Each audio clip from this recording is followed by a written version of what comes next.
Boa noite a todos. Estamos hoje aqui mais uma vez reunidos, né? Para juntos executarmos aí o estudo do curso básico do Espiritismo primeiro ano pela Federação Espírita. Hoje nós já estaremos na nossa quarta aula, hein? Não parece, mas a gente vai caminhando. O curso todo tem 24, então já vamos para a quarta aula. Boa noite, Silvia. Seja muito bem-vinda. Estava achando que você ia nos abandonar hoje. Boa noite. Então, vamos lá. Vou colocar aqui para compartilhar, e agora nós estamos deixando a correção dos exercícios para o final, né?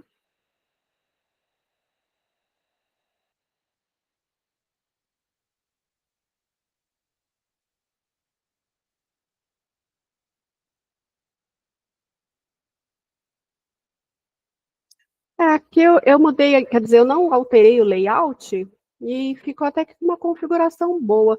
Para você está aparecendo como? Só a tela cheia? Tá aparecendo slide, como um todo. Ah, então tá bom, porque para mim, geralmente, quando eu estou apresentando o slide, eu não tenho visualização de vocês. E do jeito que eu fiz hoje sem querer, tá aparecendo o slide, tá aparecendo os balãozinhos de cada uma de vocês acima. Então ficou bom, se alguém falar alguma coisa, dá para ver. Vivendo e aprendendo, né? Deus vai nos mostrando o caminho. Vamos começar então, meninas. Na nossa quarta aula de hoje, nós temos na parte A o tema Criação dos mundos e dos seres vivos. Na parte B, pluralidade dos mundos. Na parte C, há muitas moradas na casa do Pai. E na parte D, nós teremos as atividades que serão vistas na semana que vem, né? O nosso questionário de fixação e a nossa frase reflexiva de reforma íntima. Então, vamos aqui para a parte A criação dos mundos e dos seres vivos. Nós temos essa ilustração simbolizando aqui o universo e os mundos. Então, iniciamos. Formação dos mundos. Entende-se por universo os astros e os mundos visíveis ou não, que se movem no espaço e tudo o que eles contêm. Seres animados e inanimados, assim como os espaços e os fluidos que os cercam. Então, a gente entende, né, essa questão do universo como toda essa totalidade que essa frase aqui compõe, né, tanto de seres animados como inanimados, e como também é importante ressaltar a questão do fluido cósmico universal, que nós já vimos na outra aula, que circula tudo, e que a gente pensa que há um espaço vazio, mas na verdade tudo está preenchido por ele, que é a base da formação de todas as coisas. Então, conceber-se que o universo tenha sido obra do acaso é o mesmo que aceitar o relógio sem o relojoeiro. Então, como nós sabemos que para toda a causa existe um efeito, não teria sido possível a concepção do universo ter sido uma obra do acaso. Na verdade, é um resultado da ação de Deus. Obviamente, o universo não pode ter gerado a si mesmo. Se assim fosse, confundir-se-ia com o próprio Deus. Por outro lado, se existisse por toda a eternidade, sem ter sido criado, não poderia ser obra de Deus e também confundir-se-ia com ele. Não resta outra opção de bom senso senão a de que o universo é obra de Deus. Ninho gerador de toda a massa incomensurável, o fluido universal era a energia, a princípio difusa, que após concentrar-se, foi se fragmentando aos poucos em miríades de núcleos menores, a agigantar-se e expandir-se em nuvens de partículas, que através dos milênios foram se transformando progressivamente em matéria. Processo esse que se mantém até nossos dias a revelar a grandeza de Deus. A condensação dessa matéria espalhada no espaço infinito é que pontilhou-o de sóis, mundos, estrelas, astros, asteroides e cometas, com infinita variedade de massas, luminosidade e propriedades. Como nós vimos na outra aula, o fluido cósmico universal, ele é a matéria-prima criadora de todas as demais coisas, né? Inclusive do nosso corpo físico e de todas as demais matérias, de acordo com a manipulação feita através da vontade e da inteligência divina. As forças de atração entre os corpos celestes mantêm o equilíbrio de modo a posição de cada um deles permanecer estável em relação aos demais. Os cometas em suas órbitas, aparentemente conflitantes com a clássica disciplina cósmica, são um começo de condensação da matéria, mundos em via de formação. Cada corpo celeste tem a sua parte de influência, mas ela é restrita a certos aspectos físicos de equilíbrio de forças, como a Lua, por exemplo, que funciona como âncora da Terra. Mundos já completamente formados desaparecem, desintegrando-se, e sua matéria espalha-se novamente no espaço. Deus renova os mundos como renova os seres vivos. Mais para frente, nos demais cursos, nós veremos a respeito das leis, né, de Deus, dentre elas a lei do trabalho, a lei da destruição. Então, quando eu tive contato pela primeira vez com a lei da destruição, né, eu li aquilo, fiquei pensando, como, né? Como pode a destruição ser uma lei de Deus? Mas quando a gente vai assimilando um pouco mais as questões das leis que regem o mundo material e espiritual, a gente vê que a renovação é necessária, né? E que mesmo os planetas, as estrelas, os mundos, eles vão se tornando antigos, velhos, com o passar do tempo, né? E tudo isso vai sofrendo essas transformações, como o nosso corpo físico. E através da destruição de um planeta, digamos assim, cada fragmento dele vai estar dando origem a um outro corpo celeste. Então, tudo se renova. Da mesma forma como a nossa matéria, se depositada da forma tradicional, no sepultamento, também vai servir de alimento e formação para outras criaturas. E, consequentemente, o nosso espírito se desprenderá renovado, porque está saindo de mais uma experiência reencarnatória com todo o cabedal de experiência adquirido. Pode falar, Angélica. Me lembrou, você falou das questões dos mundos, dos corpos, das pessoas, me lembrou que tudo é ciclo, né? Tanto como o universo, a gente é feito de ciclo, a natureza é feito de ciclo. Então começa uma coisa e já termina a outra. Então faz sentido mesmo. Com certeza. É que nós, na nossa pequenez de entendimento e o nosso apego às coisas, né? Porque essas questões de conhecimento, de apego, de aprendizagem, não está vinculado com a nossa idade cronológica. Está vinculado com a nossa maturidade espiritual, moral, inteligência emocional. Então, muitas vezes, independente da idade que se tenha, se a gente já está com 50, 60 anos, o apego faz com que a gente não aceite bem essa questão cíclica da vida, questão cíclica das coisas, né? A gente vai desenvolvendo relacionamentos, como no nosso âmbito familiar mesmo, a gente recebe os filhos no nosso seio, a gente os cria, os educa, eles vão crescendo, faz parte do nosso trabalho que eles se tornem independentes. Mas muitas vezes, quando eles se vão, aí tem aquelas questões que muitas pessoas até necessitam fazer tratamento terapêutico pela questão do ninho vazio, porque o filho saiu de casa, porque casou, e coisas assim, quando na verdade é uma coroação de êxito ao que você fez, né? Você teve aquele ciclo de convivência, você fez a sua parte, você deu o seu melhor e você criou uma pessoa independente para o mundo. E assim é tudo na vida da gente. Cada fase da nossa vida, que a gente pode até estar dividindo em ciclos de 5 ou de 10 anos, tem o seu perfil de experiência, a sua beleza, a sua vivência, o contexto da nossa vida, da nossa idade, dos relacionamentos que desenvolvemos com relação àquilo. Então, essa questão cíclica, até com relação a cada 10 ou a cada 5 anos de nossas próprias vidas, depende unicamente de nós torná-las cada vez mais úteis, cheias de vida, cheias de amor e cheias de vontade de viver. Que isso é uma conquista individual, né? Não é porque você já tem 60, 70, 80 que você deve se achar velho ou inútil para determinadas atividades. Se você tem os seus 40 anos, não é para se sentir da mesma forma com relação a coisas que você poderia e não teve condições de fazer aos 20. Então, cabe a cada um de nós, através das nossas escolhas, do uso do nosso livre-arbítrio, a cada dia da nossa vida, enchê-la de encantamento, enchê-la de vida. Porque a vida é movimento.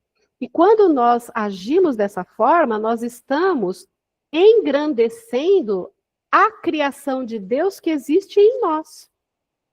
Né? Da mesma forma que você sente uma grande satisfação e fica muito feliz quando você vê uma pessoa que você ama, vamos reportar aqui de novo ao exemplo do filho, estar desenvolvendo alguma coisa, você se enche de contentamento.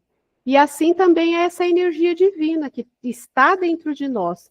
Quando nós partimos para olhar a vida dessa forma, esse contentamento que vem de Deus, da nossa centelha divina, nos invade e a gente sente um grande entusiasmo e uma vivacidade de estar desenvolvendo coisas das quais muitas outras pessoas se sentem ultrapassadas, velhas, inadequadas, e vai murchando em vida, né? Ou seja, vai sobrevivendo, ao invés de honrar a Deus através da vida que Ele te propiciou.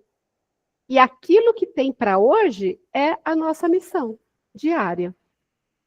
Tem que contar que nós estamos sempre nos voltando a aprimorar, a melhorar e a iniciar novos projetos, porque enquanto a gente tem vida, enquanto a gente tem movimento, enquanto a gente tem locomoção, enquanto nós temos sonhos, enquanto nós temos desejos, enquanto nós temos vontades, nós temos que procurar vivenciar cada uma delas. E é isso que eu estava conversando essa semana com meu filho e com a minha nora, né? Eu estava falando que quando a gente racionaliza muito o sentimento, a gente abandona. Então, é também nesse sentido. Então, por exemplo, eu estou falando essas coisas para vocês e eu estou sentindo no meu peito, no meu coração, o entusiasmo em coisas que eu mesma tenho pensado em realizar para os meus próximos 5 anos, por exemplo. Então, isso me enche de vida. É um sentimento que eu estou tendo. Se eu começar a racionalizar muito esse sentimento, essa vida que eu estou sentindo dentro de mim, essa sensação gostosa, eu vou ficar pensando assim, poxa, ano que vem eu já vou fazer 62 anos, né? Tô velha. O que eu vou estar fazendo numa sala de aula tentando começar um curso que eu não pude fazer aos 18? Eu vou me sentir ridícula no meio do monte de jovenzinhos, eu vou ser a chacota da classe, a minha mente não vai conseguir acompanhar esse povo, eu acho que eu não vou dar conta.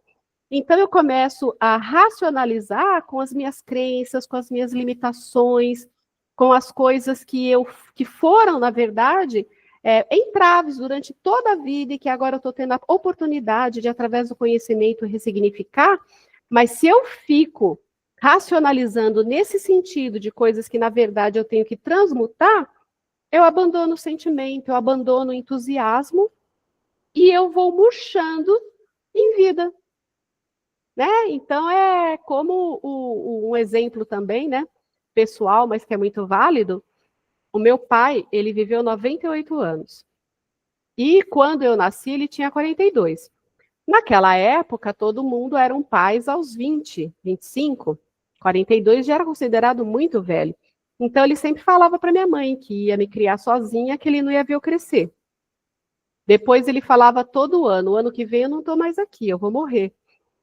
Aí, depois dele viver mais 30, ou quase 40 anos falando isso, eu fiquei pensando, os sonhos que ele deveria ter tido, ou mesmo atividades profissionais mesmo que ele poderia ter desenvolvido paralela a aposentadoria, porque ele sempre foi uma pessoa extremamente ativa, se ele tivesse desenvolvido, ele teria enchido mais de cor, de prazer, de vivacidade, de dinheiro, de remuneração mesmo para poder fazer coisas que ele queria.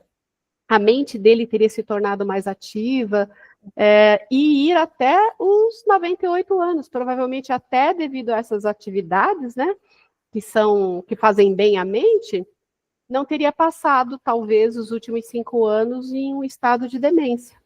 Ou seja, em vez de ele viver o agora, né, que era o propósito de criar as filhas e curtir a família, ele ficava sempre projetando para o futuro, que ele não ia estar aqui, que não ia dar certo, que não ia, enfim. Interessante, né? Exatamente, e é isso que eu falo, racionalizar aquele sentimento, aquele entusiasmo que vem para você. E numa escala menor, e muitas vezes até numa escala até maior, e que a gente não tem a espontaneidade de chegar e falar para as outras pessoas, como eu estou falando aqui para vocês, e eu acho que numa escala também menor ou pontual, muitos de vocês devem se identificar com algum aspecto de ter pensado com uma certa crença limitante na própria vida. Então, vamos tirar isso da frente, gente. Vamos buscar viver enquanto a gente tem vida pulsando na gente. Isso é que é honrar a Deus, né? Tal qual o nosso processo de reforma íntima, de melhoria, que nós já estamos caminhando para isso. Mas isso é que é realmente a criatura honrar o seu Criador, aproveitando, exercitando, crescendo em todos os aspectos. E é isso. Então, Deus renova os mundos como renova os seres vivos. E nós temos por obrigação nos renovar. E nós nos renovamos através do conhecimento, através da vivência, através da experiência. Então, vamos experienciar a nossa vida. E aí, dando continuidade aqui à nossa aula, a formação dos seres vivos. No começo, tudo era o caos. Temperatura elevadíssima, mantinha fundidos os elementos de sua constituição.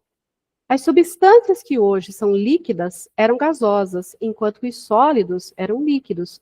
Só pouco a pouco, tudo foi se acomodando, até organizar-se o clima adequado ao aparecimento dos seres vivos.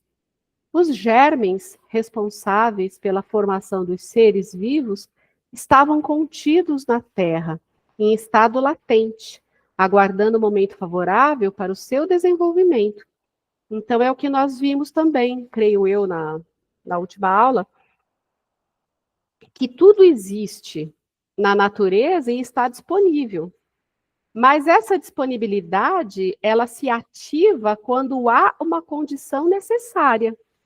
Então, no momento adequado, de acordo com a inteligência divina, esse estado de latência se tornou vivo e os elementos necessários à formação do que temos hoje foram se encontrando, foram se manifestando e foram crescendo. Da mesma forma, é o nosso potencial. Nós temos tudo latente em nós. Mas se nós não nos colocarmos em condições dessa latência viver experiência, nós vamos passando os dias iguais. Os elementos orgânicos, antes da formação da Terra, estavam no espaço em estado fluídico, entre os espíritos ou em outros planetas, aguardando a maturação de novo mundo para iniciarem uma nova existência, em um novo mundo. Nos momentos propícios à eclosão, foram surgindo sucessivamente cada uma das espécies. Os seres de cada linhagem, por sua vez, foram se reunindo pela lei de afinidade e se multiplicaram. Os homens já não se enquadram mais entre as espécies que se formaram espontaneamente, como na sua origem. Mas pode-se dizer que, uma vez dispersos sobre a Terra, absorveram em si mesmos os elementos necessários à sua formação, para transmiti-los segundo as leis da reprodução. O mesmo aconteceu com as demais espécies de seres vivos. Então, aqui eles querem dizer que a vida humana não surgiu da mesma forma que a vida mineral, vegetal, né? Mas que foi se formando espontaneamente absorvendo em tudo que havia os elementos que estavam dispersos e que eram necessários à sua formação, para assim transmiti-los segundo as leis da reprodução. Ficou ainda um pouco vago, mas como a doutrina espírita vem de mãos dadas e aliado à ciência, a gente vai acreditando no que a ciência diz a respeito da evolução do homem através do reino animal, né?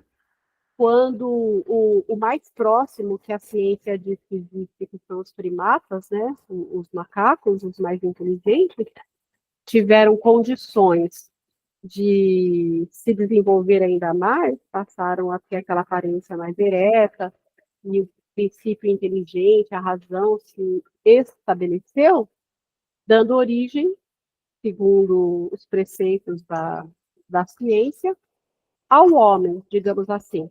Mas eu já vi também que existe um elo perdido entre isso e ao que o homem é. E nunca foi encontrado nada assim, em termos de fósseis ou outro tipo de comprovação histórica que pudesse comprovar o passo a passo desse desenvolvimento. Então, o que a gente quer crer? Que tal qual vai acontecendo hoje, quando a energia, o mundo e o ser está no momento propício para dar um saltinho ali na sua evolução, na sua raça, esse período de transição, ele é efetivado nos laboratórios espirituais.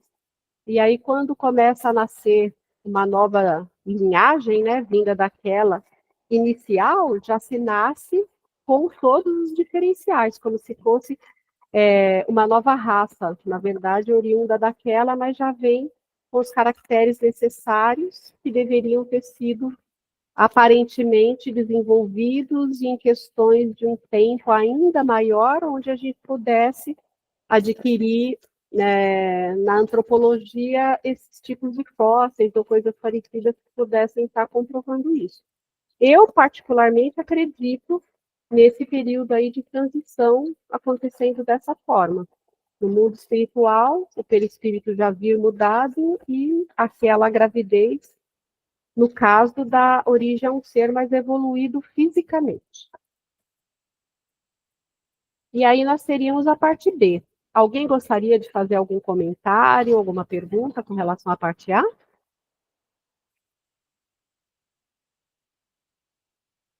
Ok. Então vamos aqui para a parte B. Pluralidade dos mundos. Aí nós temos aqui essa imagem que consta aqui uma porção de planetas, né? Para mostrar que realmente os mundos e o sistema solar, as luas, os satélites existem. E nós não estamos sozinhos. Há na Terra homens que ainda imaginam que somente esse pequenino planeta tem o privilégio de ser habitado por seres racionais. Muitos até pensam que os astros brilham no céu para alegrar seus olhos. Não se pode pôr em dúvida a sabedoria de Deus, que não concebe inutilidade e certamente criou e povoou com seres vivos uma pluralidade de mundos com uma destinação bem mais séria do que a recreação dos homens. Para se ter uma ideia da imensidão e infinitude do universo, basta dizer que entre tantos bilhões de galáxias, a mais próxima da nossa, considerada irmã gêmea, a galáxia de Andrômeda, dista cerca de 2,2 milhões de anos-luz. Seria então absurdo supor-se que entre tantos bilhões de galáxias, cada uma delas contendo bilhões de estrelas em torno das quais hão de girar outros tantos planetas, somente a Terra gozasse o privilégio da vida. O Livro dos Espíritos, questões 55 a 58, resume bem as características dos diversos mundos. Letra A. Eles absolutamente não se assemelham. Variam não só entre os diferentes tipos de corpos celestes, como também variam a sua constituição física entre os próprios planetas do sistema solar. Existem diferenças. Uns são mais densos, Mercúrio, Vênus, Terra, e outros menos densos e até mesmo fluídicos, como Júpiter, Saturno, Urano e Netuno. B. Não sendo uma só para todos a constituição física dos mundos. Segue-se terem organizações diferentes os seres que os habitam, apropriadas ao meio onde vivem, do mesmo modo que os peixes são feitos para viver na água e os pássaros no ar. C. Os mundos mais distantes do Sol possuem fontes diferentes de luz e calor. Os espíritos afirmam, e a razão endossa, a ideia de que os diferentes mundos que circulam no espaço são habitados, a exemplo do que ocorre na Terra. Então, nós vemos aqui, né,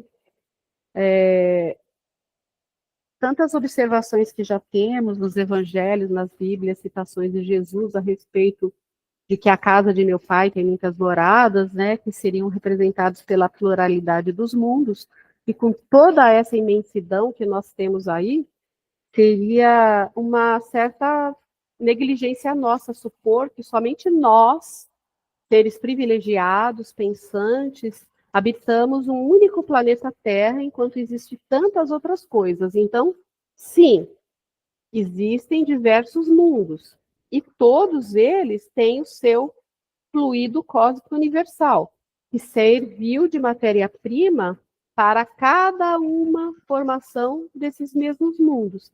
E que justamente por isso eles são diferentes, né? Como nós vimos aqui que tem no sistema solar os que são mais densos, como Mercúrio, Vênus e Terra, as criaturas que deram origem à vivência na Terra, e talvez em Mercúrio ou em Vênus, têm a sua composição física e as suas necessidades de acordo com a densidade do planeta e com o fluido cósmico universal que serviu de base também. Já os menos densos e até mais fluídicos, né, como é o caso de Júpiter, Saturno, Urano e Netuno, já teriam, provavelmente, uma formação de vida mais sutil, mais rarefeita, tal qual o próprio planeta o é. E, como complementa aqui, não sendo uma única constituição física para todos os mundos, e que nós teríamos uma dificuldade ainda maior de tentar entender isso se nós não conhecêssemos os peixes que foram feitos fisicamente para viver na água, e se nós não conhecêssemos os pássaros que foram constituídos fisicamente para viver no ar. Então, vejam que mesmo dentro da nossa composição física, do nosso próprio mundo, ainda existe uma grande diversidade de vida diferenciada totalmente entre os seres. Uns com capacidade de alçar os céus, outros com capacidade de vida marítima, e nós sobre a terra, sem poder voar, sem poder respirar embaixo de água, mas dotados da composição da nossa inteligência, da razão, que nos propiciou voarmos de avião, por exemplo, irmos nos oceanos, que seja com um submarino, seja num mergulho controlado, mas nós podemos fazê-lo. Não é uma constituição física, mas é uma adaptação que a nossa inteligência nos propicia como forma de entretenimento e de maior facilidade de locomoção. E aí também, como a gente deduz que os mundos que são mais distantes do Sol, eles têm fontes diferenciadas, né, de luz e de calor, e as necessidades desses componentes de luz e de calor não são naturalmente tão grandes quanto as nossas. Então, continuando, os espíritos afirmam, e a razão endossa, a ideia de que os diferentes mundos que circulam no espaço são habitados, a exemplo do que ocorre na Terra. As condições de existência dos seres nos diferentes mundos devem ser apropriadas ao meio em que têm de viver. Se nunca tivéssemos visto peixes, não compreenderíamos como alguns pudessem viver na água. O mesmo acontece com outros mundos, que, sem dúvida, contêm elementos para nós desconhecidos. Esses mundos podem conter em si mesmos a fonte de luz e calor necessários aos seus habitantes. Segundo o Livro dos Espíritos, pergunta 58. Com isso, nós concluiríamos a parte B. Alguém gostaria de fazer algum comentário? Tem alguma dúvida, alguma pergunta com relação ao que nós vimos na parte B?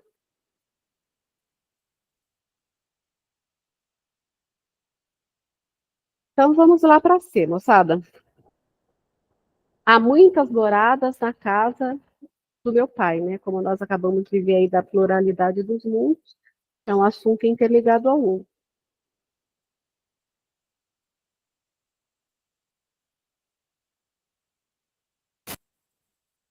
Credes em Deus, crede também em mim. Há muitas moradas na casa de meu pai. Se assim não fora, eu vou-lo teria dito. Então, extraído do Evangelho de João, capítulo 14, versículo 12. Na obra de Deus reina a perfeição. Nela, tudo é útil e harmonioso. O universo infinito é algo sublimado e transcendental, que jamais poderá ser descrito pela linguagem humana. Já se eclipsou na voragem do tempo, a época em que se supunha ser a Terra o centro do universo. A teoria geocêntrica foi suplantada pela heliocêntrica, e após Galileu, as teologias terrenas tiveram que rever seus dogmas e seus conceitos. Então, o que seria a teoria geocêntrica? É a teoria que permaneceu por muito tempo, e que também permaneceu por muito tempo, porque tinha muito endosso das instituições religiosas da época, que dizia que a Terra era o centro do universo. Então, a gente se achava, né? Tudo girava ao entorno da Terra. E aí essa teoria ela foi suplantada com o avanço da ciência pela heliocêntrica, que é onde a gente já, através do que Galileu expôs, que na verdade o centro seria o Sol, e que os outros planetas e satélites estariam girando e gravitando ao entorno dele, que é o que nós aprendemos até os dias de hoje. Então, após Galileu, as teologias terrenas tiveram que rever seus dogmas e seus conceitos. Jesus Cristo definiu esses mundos como sendo outras tantas moradas para o espírito, em sua escalada evolutiva rumo à perfeição. A casa do Pai é o universo todo, e as diferentes moradas são os mundos que circulam no espaço infinito, oferecendo aos espíritos estações apropriadas ao cumprimento de um prolongado processo evolutivo. Então, pelo que nós já vimos, desde o nosso primeiro curso preparatório até os dias atuais, né, nós vemos que realmente o espírito ele vai estagiando nos diferentes mundos de acordo com a sua necessidade de evolução. E o corpo material, ele é formado de acordo com a energia e a composição do planeta. Então, o fluido cósmico universal, ele é uma matéria que vai se moldando de acordo com essa necessidade. Hoje, principalmente, nós vemos aí na internet muitos vídeos no YouTube falando de canalizações, de seres extraterrestres. E aí tem gente até encarnado, né, que diz que tem lembrança, que veio de Sirius, que veio daquele outro planeta, enfim, e que tem ainda entre nós seres de outros planetas, de outros mundos, coabitando juntos, muitas vezes com o propósito de ajudar, outros com o propósito de atrasar, porque a questão do bem e do mal, essa dualidade, não é uma questão puramente humana. faz parte do processo evolutivo, e não é porque é de outro mundo que é melhor do que nós em termos de elevação. Muitos são, outros não. Então, é tudo uma questão de aprendizado, né? Mas o fato é que, como nós veremos, nós estamos nesse finalzinho aí de provas e expiações, e, com certeza, nós já reencarnamos no período de mundo primitivo. E, conforme Deus vai nos abençoando com o nosso progresso, né, com o nosso esforço pessoal, nós também teremos oportunidade de ter algumas encarnações na parte de regeneração. Então, vocês vejam que, mesmo se tratando de um mesmo planeta, existem essas facetas diferenciadas que mudam completamente o cenário da vida e a experiência que um espírito tem, mesmo sendo no mesmo planeta. Então, imaginem quando a gente tiver uma experiência reencarnatória em um outro. A composição física vai ser diferente, os costumes, as coisas todas serão diferentes e nós estaremos experienciando o aprendizado de outras maneiras. Então, continuando. Os diversos mundos possuem condições muito diferentes uns dos outros, no tocante ao grau de adiantamento ou de inferioridade dos seus habitantes, pois nem todos desfrutam do mesmo grau de progresso. Existem mundos inferiores à Terra, tanto física como moralmente. Outros estão no mesmo nível e outros que são mais ou menos superiores em todos os aspectos. Os espíritos, ao longo do seu processo evolutivo, habitam as diferentes moradas da casa do Pai, tendo como ponto inicial o estado de simplicidade e ignorância. Caminham através de uma escala bastante prolongada, possuindo como meta a angelitude. Então, é o que nós já falamos anteriormente, né? Nós somos uma centelha divina, que fomos criados em determinado momento, que estamos experienciando as diferentes reencarnações, e que dentro da nossa centelha divina já está latente tudo o que é necessário para que sejamos espíritos perfeitos um dia, tal qual naquela sementinha da laranja que você acabou de chupar, encerra naquela semente pequeniníssima uma grandiosa árvore que dará muitos frutos. Então, nós somos a mesma coisa. Temos latente todo o nosso estado de perfectibilidade, ou seja, à medida que trabalharmos, à medida que estivermos nos desenvolvendo, que isso é uma tarefa puramente individual, nós vamos ampliando o nosso estado de consciência e nós vamos galgando outros patamares dentro da evolução, até chegarmos à condição de espíritos perfeitos. Nos mundos que já atingiram o grau superior de evolução, as condições da vida moral são muito diferentes daquelas que se verificam na Terra.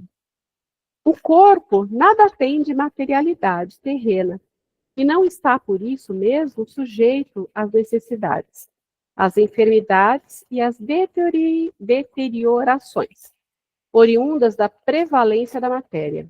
A menor densidade específica torna mais fácil a locomoção.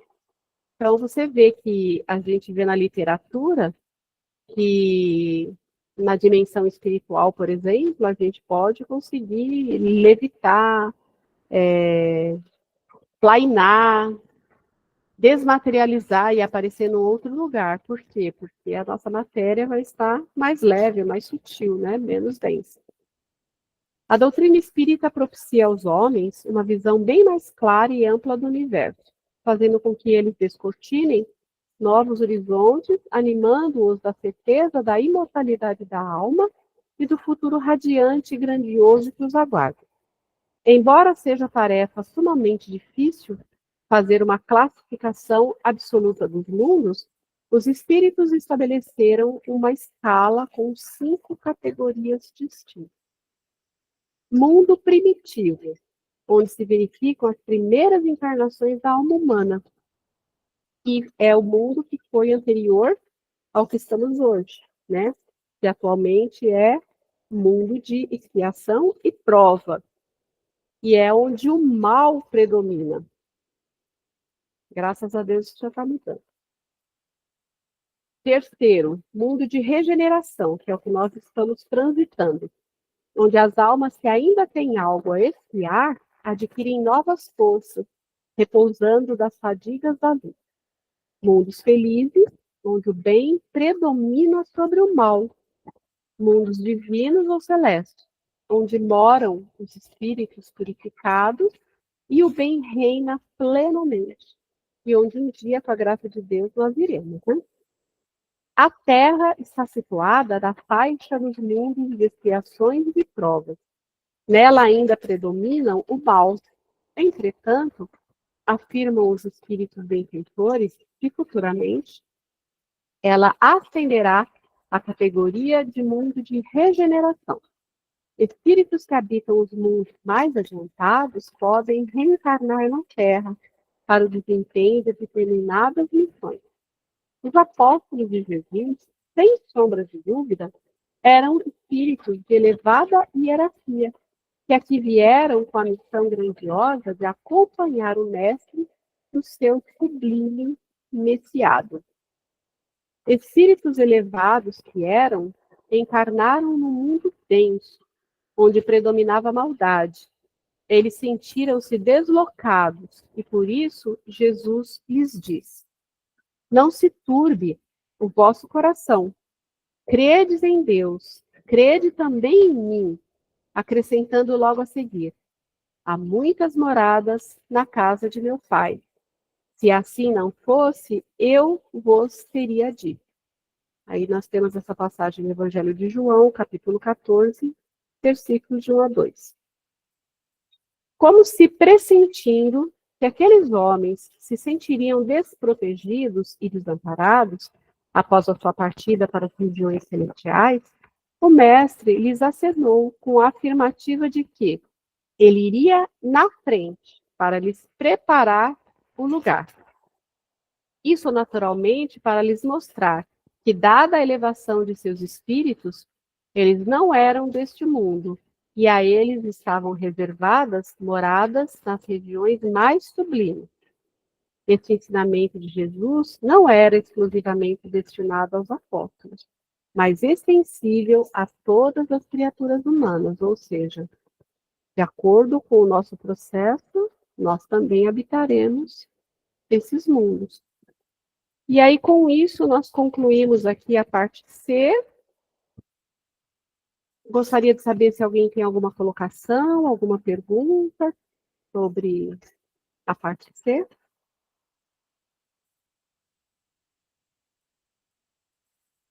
Bom, na parte D, nós teremos as atividades, né, que são referentes à aula 4, que é essa, onde nós teremos esse questionário aqui de fixação, e teremos a correção na próxima aula.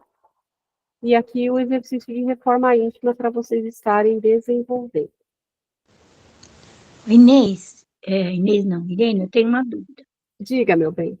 Se a Cirão está aqui, eu tenho a dúvida. Deixa eu te falar, é que às vezes ela tem umas dúvidas mesmo que eu tenho, aí ela pergunta e eu fico sabendo. A minha dúvida é que assim, pelo que você falou, o estágio que se encontra o planeta, nós estamos no planeta de mundo de prova e expiação, pelo que eu entendi, né? Certo. Aí, mas eu queria perguntar, e os espíritos, porque os espíritos mais adiantados aqui se reencarnam? Essa parte eu não entendi. Por diversos... estão caminhando pela regeneração, pelo que eu entendi, ou não? Não, então, eles reencarnam por diferentes motivos. Por exemplo, um dos exemplos que foi citado na aula foram os discípulos de Jesus. Então, você vê que há 2000 e tantos anos atrás, quando Jesus caminhou entre nós, e os seus discípulos também, nós éramos muito menos evoluídos do que somos hoje. A maldade, a violência, as coisas ruins, as diferenças existentes de classe, de credo, de social, tudo isso era ainda mais exacerbado do que atualmente, né? Atualmente ninguém vai aplaudir os cristãos morrendo na arena, devorados por leões e coisas do gênero. Estou falando isso só para você conseguir entender que na época de Jesus nós éramos ainda mais animalizados, movidos muito mais pelo instinto, onde o mal predominava muito mais do que hoje e era aceito pela sociedade, né? Chegava a ser até lazer das pessoas esses tipos de espetáculos.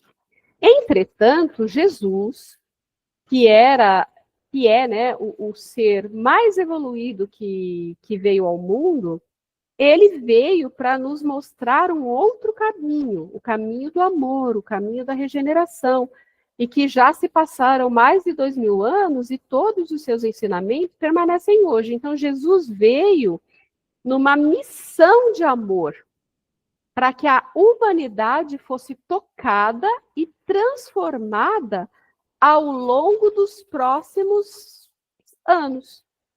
Da mesma forma, os discípulos de Jesus, que pelo que consta aqui, já eram seres mais espiritualizados, mais evoluídos dos que estavam reencarnados, também vieram como missionários, porque eles vinham acompanhar e dar suporte à missão de Jesus.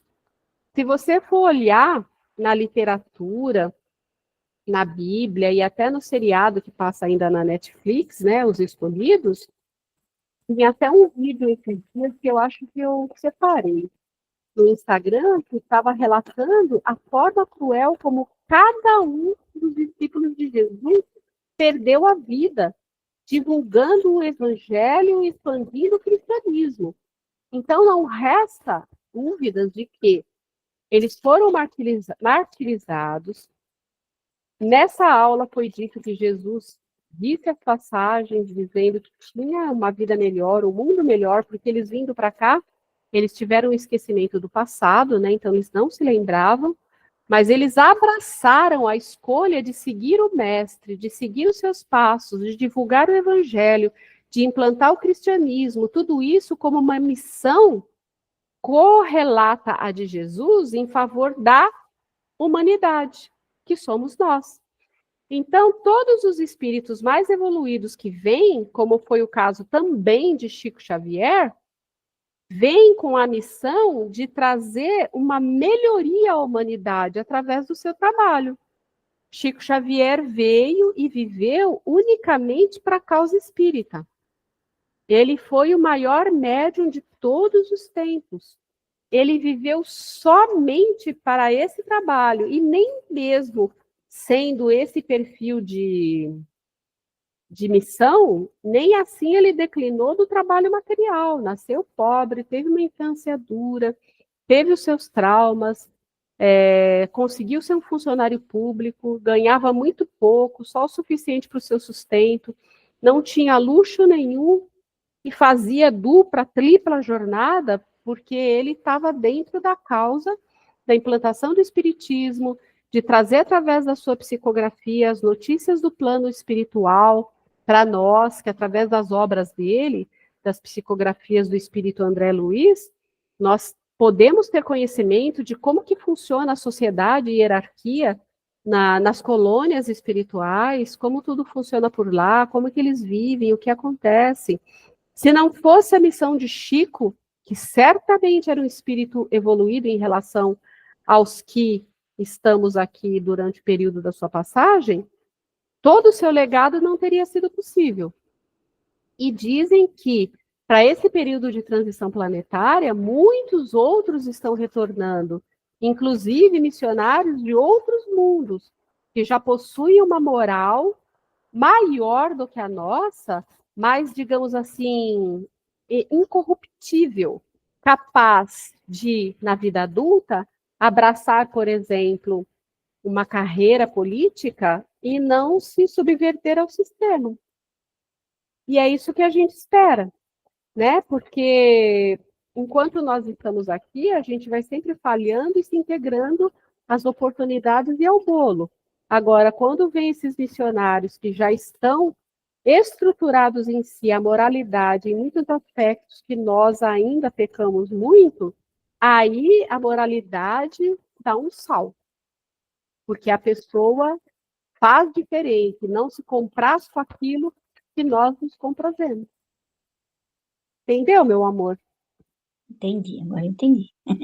Obrigada. Mais alguém? Não, né? Agora que eu vi que caiu a Aline e caiu a Dona Inês. E não voltaram. Vamos passar, então. Eu vou encerrar aqui essa apresentação da quarta aula que nós concluímos e nós vamos ver, então, a correção dos exercícios da aula anterior. Parar a apresentação. E aí nós vamos ver, então, a correção do exercício da aula 3. E nós temos aqui a primeira pergunta: como o Espiritismo compreende a Trindade Universal racionalmente? Gostaria de fazer, Angélica? Faço. O Espiritismo substitui a concepção mística da Trindade cristã, que é Pai, Filho e Espírito Santo, né? Por uma explicação racional fundamentada em 3 princípios do universo, que é Deus, Espírito e Matéria. Deus é a inteligência suprema e causa primária de tudo. O Espírito é o princípio inteligente do universo e a matéria é o princípio material originado do fluido cósmico. Muito bem. Eu vou fazer a número 2, o que é o Espírito, é o princípio inteligente do universo, segundo a questão 23 do Livro dos Espíritos. Por princípio, entende-se aqui o fundamento que dá origem ao universo. E nele permanece como essência universal. Então, o Espírito é o princípio inteligente. A 3, você gostaria de fazer, Silvinha? Faço. De onde se origina a matéria? Dê exemplo de suas modificações. Eu pus assim, no princípio material, ou seja, no fluido cósmico. Material geratriz que passa por várias modificações, natureza, as aglomerações de átomos. Aí eu parei. Tá certo, eu vou complementar um pouquinho mais. Tá bom. Em sua origem consiste no espírito material, ou seja, o fluido cósmico, matéria geratriz que passa por várias modificações até formar as coisas e seres materiais. É a partir dessas metamorfoses que surgem os elementos fundamentais da natureza, as aglomerações de átomos, que por sua vez darão origem às formas materiais. Então, só complementei, mas está certa a sua resposta. A quarta, você gostaria de fazer, Angélica? Faço. Em que estados encontra-se a matéria? A matéria pode ser encontrada em estado sólido, líquido ou gasoso, que é perceptível para a gente que está aqui encarnado. E tem também o estado sutil e etéreo, que não é perceptível aos nossos sentidos. Tá certo também. Eu respondi de uma forma diferente, aí depois vou até rever a minha resposta para comparar com a tua. Eu coloquei assim: em que estados encontra-se a matéria? Aí, 1, átomos. São agrupamentos de partículas, elétrons, prótons e nêutrons. 2, moléculas. São agrupamentos de átomos unidos por ligações químicas. 3, elementos. São conjuntos ou aglomerados de átomos da mesma natureza. Exemplo, hidrogênio, ferro, são as formas mais simples da matéria. 4, substâncias ou compostos. São compostos por um número limitado de moléculas. Exemplo, água, ácido, clorídrico, etc. E 5, corpos. São porções limitadas da matéria. Como que você respondeu, Silvia? Eu respondi bem diferente também, pois assim. Mas aí depois eu concluí, eu coloquei mais o que você falou, átomos, moléculas e elementos. Pois assim, a união dos espíritos com a matéria em seu estado essencial para dar inteligência a esta. Aí eu coloquei átomo, molécula, e fui classificando, igual você falou agora. Eu vou dar uma olhada nessa quarta aí, porque até deu nó na minha cuca. Então, agora eu vou fazer a quinta. Qual o processo de constituição das formas materiais? As diferentes propriedades da matéria passam a existir das modificações que as moléculas elementares sofrem ao se unirem em determinadas circunstâncias. Quando passa a assumir a variedade de formas, a matéria passa a ser apreendida pela percepção sensorial. E, assim sendo, do ponto de vista do ser humano, define-se a matéria como aquilo que tem extensão, que pode impressionar os sentidos e é impenetrável. A sexta você gostaria de fazer, Angélica? Ou é a vez da Silvia? Acho que é a Silvia. Então faz. A 6 é quais as propriedades primárias da matéria? Aí eu coloquei as propriedades primárias da matéria são impenetrabilidade, quando os dois corpos não ocupam o mesmo espaço, extensão, então, ou seja, todo o corpo material ocupa um espaço, divisibilidade, que é a capacidade da matéria se dividir em partes menores, e é isso. É isso aí que eu fiz. Tá, bom, eu acrescentei a divisibilidade. Que eu coloquei, que é a capacidade dela se dividir em partes menores, e tem a extensão. Então tá certo, impenetrabilidade, extensão e divisibilidade, 3 aspectos. Propriedades primárias, tá certo. Você pode fazer a 7, Silvia? Faço, coloquei assim. O que simboliza mamon, né? Mamon. Eu pus, se refere a dinheiro, riqueza, material ou bens. Assim que eu falei. Perfeito. Mamon é a divindade pagã, que na época eles adoravam vários deuses, né? Então, Mamon era a divindade pagã que simbolizava a riqueza. Aí depois, a 8ª. Jesus condenou a riqueza? Eu vou responder, não. Mas fez uma clara advertência àqueles que se deixam escravizar pela posse dos bens materiais, esquecendo-se do verdadeiro tesouro do espírito imortal. Muito embora espírito e matéria sejam os princípios constitutivos do universo, o homem não pode viver exclusivamente pelas coisas materiais e comprometer sua evolução espiritual, pois é impossível conciliar 2 princípios opostos entre si. Uma mesma fonte não pode jorrar água pura, cristalina, e ao mesmo tempo jorrar água contaminada. Contudo, é necessário ressaltar que Deus não condena a riqueza, e ninguém será condenado por ser rico. O alerta de Jesus é para o mau uso, é uma advertência para os que não sabem aplicar os bens que possuem, pois os riscos dessa perigosa prova terrena são justamente sua carga negativa de tentações. E a 9ª e última, você poderia fazer, Angélica? Faço.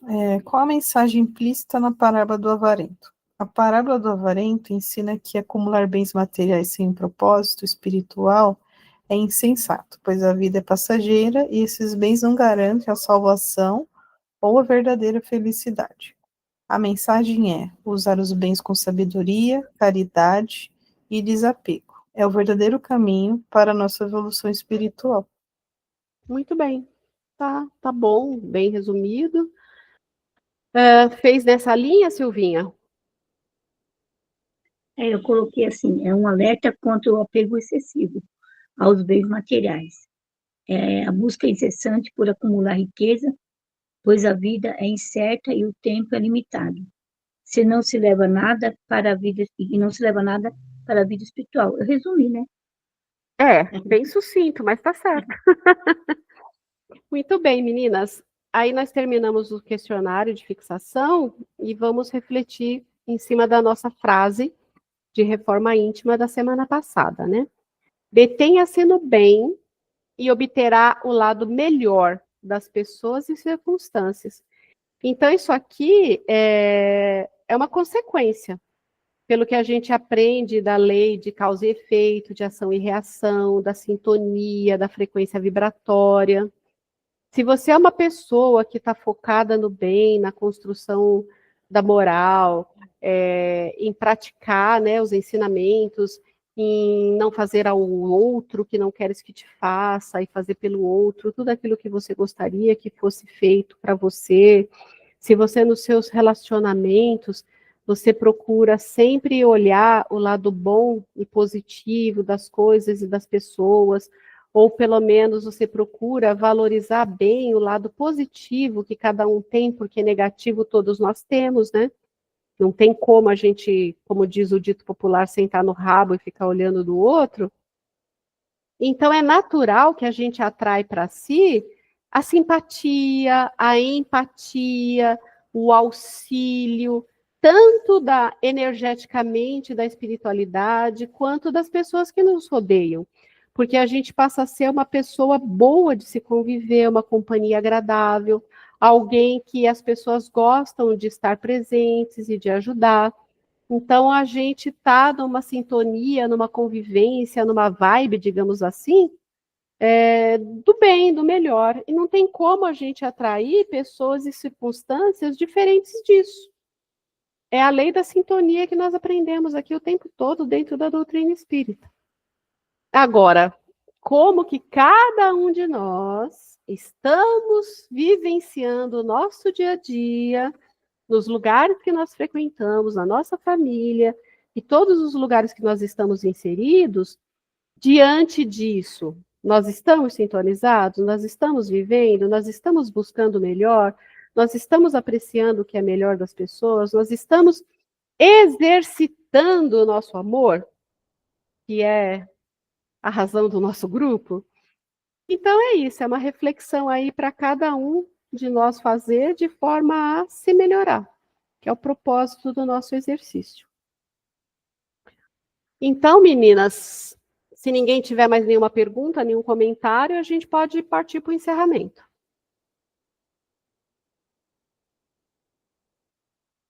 Então, tá tudo bem. Mais uma vez, eu agradeço aqui a presença de cada uma de vocês, né? Sem a qual, como eu sempre digo, esse propósito das aulas gravadas, do curso, para outras pessoas poderem desfrutar, não seria possível. Então, já vamos aqui rogar a Deus, né? Que possa nos abençoar com uma boa noite tranquila, de refazimento. E, mais uma vez, minha gratidão a cada uma de vocês. Um beijo grande no coração de vocês. Uma boa noite. Boa noite, meninas. Boa noite. Boa noite.